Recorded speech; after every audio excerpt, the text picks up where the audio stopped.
आज की कहानी है औकात, भाग 1। लेखक रेनू गुप्ता।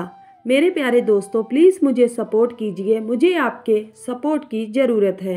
अगर मेरी कहानियाँ आपको अच्छी लगती हैं तो कमेंट कीजिए। प्लीज़ मुझे सपोर्ट कीजिए मेरे प्यारे दोस्तों। आपके सपोर्ट की वजह से ही मैं आगे बढ़ सकती हूँ, तो प्लीज़ सपोर्ट कीजिए। तन्वी, तन्वी, सुनो तो, मैं तुमसे बस 1 मिनट बात करना चाहता हूँ। मुझे तुमसे कोई बात नहीं करनी। उसी शाम अपनी शादी के लिए दुल्हन वेश में सजने के लिए सामने ब्यूटी पार्लर की ओर तेज कदमों से बढ़ती तन्वी ने अपने एक्स बॉयफ्रेंड पदम से झंझलाते हुए गुस्से से कहा, प्लीज़ तन्वी, एक बार मेरी बात सुन लो। बस एक बार, प्लीज़। बस ये सामने रेस्टोरेंट में बैठकर थोड़ी बात करते हैं। प्रॉमिस, 10 मिनट से ज़्यादा तुम्हारा समय नहीं लूँगा। उफ, मुझे तुम्हारी कोई बात नहीं सुननी। पीछा छोड़ो मेरा। तन्वी ने अपनी चाल तेज करते हुए कहा। तन्वी, बस 10 मिनट, आखिरी बार। उसकी चिरौरी करते हुए वह तन्वी का रास्ता रोकते हुए उसके एकदम सामने आ गया और फिर बोला, चलो सामने रेस्टोरेंट में बैठते हैं। विवश तन्वी और उसकी बहन बड़े बेमन से उसके साथ साथ चल दी। रेस्टोरेंट में एक खाली टेबल के सामने खड़े खड़े तन्वी उससे बोली, जल्दी बोलो, क्या बोलना है? मेरे पास बिल्कुल टाइम नहीं। तन्वी, तुम मेरे साथ ऐसा कैसे कर सकती हो? जब से तुम मुझे छोड़कर गई हो, मैं जैसे अंगारों पर लौट रहा हूँ। मैं इतनी तकलीफ में हूँ कि बता नहीं सकता। मेरी ज़िंदगी में वापस आ जाओ Tanvi, please, I beg you.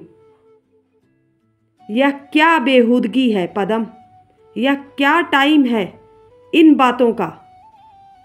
हटो मेरे रास्ते से और मुझे जाने दो। मेरे पास तुम्हारी इस बकवास के लिए टाइम नहीं। कहते हुए तन्वी वहाँ से जाने लगी कि फिर से उसका रास्ता रोकते हुए पदम उससे बोला, तुम मुझे छोड़कर किसी और की नहीं हो सकती। तुम्हारे बिना मैं मर जाऊँगा। तो मर जाओ, लेकिन मेरा पीछा छोड़ो। मुझे जाने दो। मुझे तुमसे कोई वास्ता नहीं रखना। तभी पदम ने उसका हाथ पकड़ लिया। तन्वी ने डूबते दिल से देखा। अचानक उसके भावी पति सजल की दोनों बहनें उसके सामने खड़ी थी। यह क्या खिचड़ी पक रही है तुम दोनों में? तन्वी, मुझे तुमसे यह उम्मीद नहीं थी। आज तुम्हारी शादी है और तुम यहाँ हमारी पीठ पीछे इस लड़के के साथ रासलीला रचा रही हो। मेरे सीधे साधे भाई को धोखा दे रही हो। टू टाइमिंग कर रही हो। सजल की बहनों को यूं अनपेक्षित रूप से अपने सामने देख तन्वी के चेहरे से मानो खून निचोड़ गया और पत्ते सी थर-थर कांपती बोली, नहीं दीदी, ऐसी कोई बात नहीं। बात तो यही है तन्वी, तुम मेरे भोले भाले भाई की आंखों में धूल झोंक रही हो। वह तो हम दोनों शादी से पहले तुम्हें अपने खानदानी गहने देने आए थे। यहाँ नहीं आते तो तुम तो मेरे भाई को अपने जाल में फंसा ही लेती। बस अब और नहीं, यह शादी नहीं हो सकती। मैं अभी जाकर भाई को सब बताती हूँ। कहते हुए सजल की बहनें क्रोध वेश में पैर पटकते हुए वहाँ से चली गईं। घटनाक्रम ने जो भयावह मोड़ लिया था, तन्वी समझ नहीं पा रही थी। अब क्या करे? भयाक्रांत तन्वी ने अपने कदम ब्यूटी पार्लर की ओर बढ़ाए। उसकी आंखों से आंसुओं का बांध फूट पड़ा। कुछ देर में वह बड़ी मुश्किल से संयत हुई और फिर डूबते मन से पार्लर में मेकअप करवाने लगी।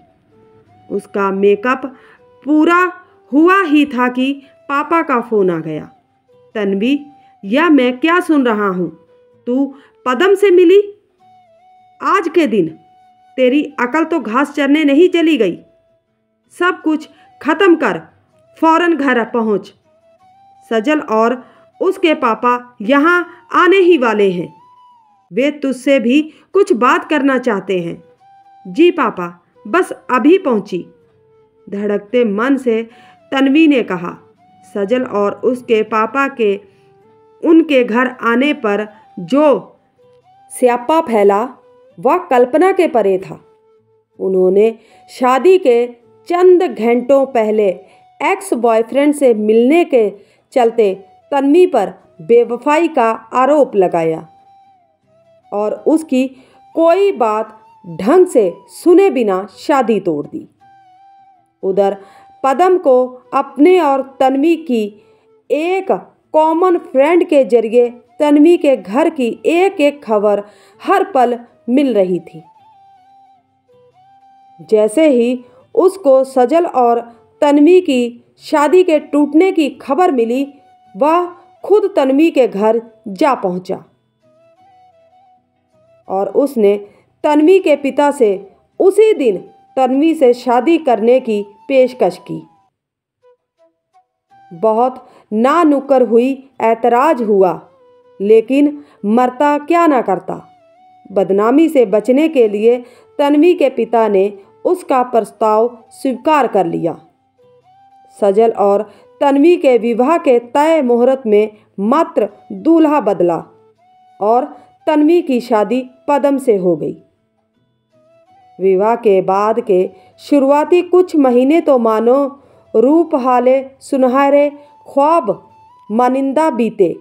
पदम ने अपनी बेपनाह मोहब्बत से तन्वी को अखंड भिगो डाला, लेकिन वर्ष बीतते बीतते नए नए विवाह का खुमार बासी होने पर पदम के चेहरे पर चढ़ा मुलाम्मा उतरने लगा और उसकी असली फितरत रंग दिखाने लगी। धन्यवाद कहानी सुनने के लिए। मिलते हैं अगले भाग के साथ।